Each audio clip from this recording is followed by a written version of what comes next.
My name's Brian, and welcome to Overland Calling. I took off on a cross-country overland road trip right after the Starlink Mini came out. I needed a way to use it in motion both on-road and most importantly off-road, but there was nothing on the market yet for an in-motion mount. So I built my own quick and dirty version. I figured I would just upgrade it when the market finally caught up.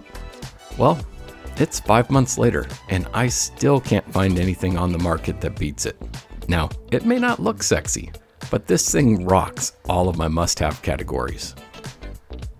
There's always a catch, right? Well, to use this mount, you're gonna need a center molly panel and a soft top. Now, I already had the best top Sunrider, and I don't plan to get rid of it because I absolutely love having a top that I can open and close in seconds. I don't think this will work with the metal roof, and I'm not sure about fiberglass. I also already had an overhead panel for extra storage. The panel that I'm using in my video is from JCR, and it requires drilling. But there are ones on Amazon that seem similar, and I think they would also work. If anybody else tries this with a non-JCR panel, please comment and let me know if it worked.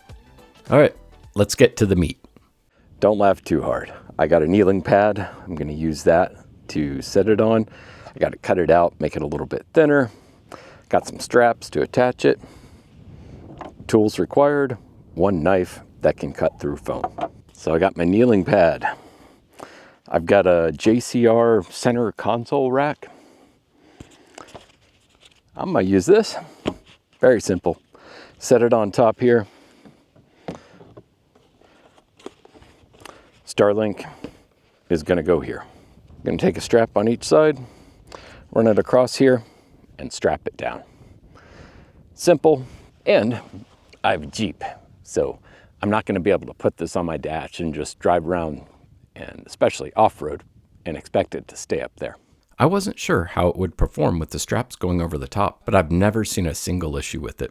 My first version of the pad was cut straight through, but I was having some vibration issues, so I needed a little bit lower clearance. To get this, I cut the inside out so that the Starlink Mini would sit even with the top of the pad. I also wanted to be able to take the Mini out quickly if I wasn't on a trip, or if I needed to mount it to my tent when I was doing some camping. This feature has actually been impossible for me to find with the existing manufactured mounts. Starlink Mini and overlanding, off-roading, I don't care, driving where you don't have cell phone reception. Dude, legit awesome. Now, I'm probably not gonna be able to stream Netflix or anything like that going through all these trees. I mean, my voice call over Wi-Fi dropped. But what does it mean? I got enough signal on and off to keep Gaia updated. So getting out in the middle of nowhere and realizing I didn't download the map, those days are done, my friend. Being able to get, calls or texts or something like that through if there's an emergency, too easy. I'm digging it. If I didn't work from the road, I would highly, highly consider getting it regardless. And if you can work remote, man, absolutely. Kill two birds with one stone. Man, I cannot believe I've got satellite signal. Down here in a little stream bed. Trees.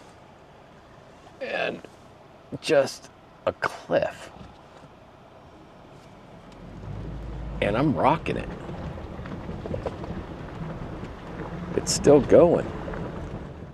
I mean, we've been driving around and dipping, but it picks right back up. Man, that's just crazy. I mean, I don't know if I'd want to do a video meeting while I'm driving around here, but holy crap, go Starlink. And I mean, I'd say we have a limited view of the sky. I love it. I don't have to download Gaia Maps. Trails off-road will be usable. And if things go horribly wrong, I'll have satellite communications for an emergency. I hope this helps you out, and if you have any questions, please let me know in the comments.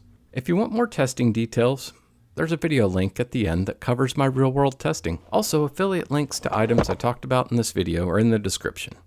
Until next time, enjoy the ride.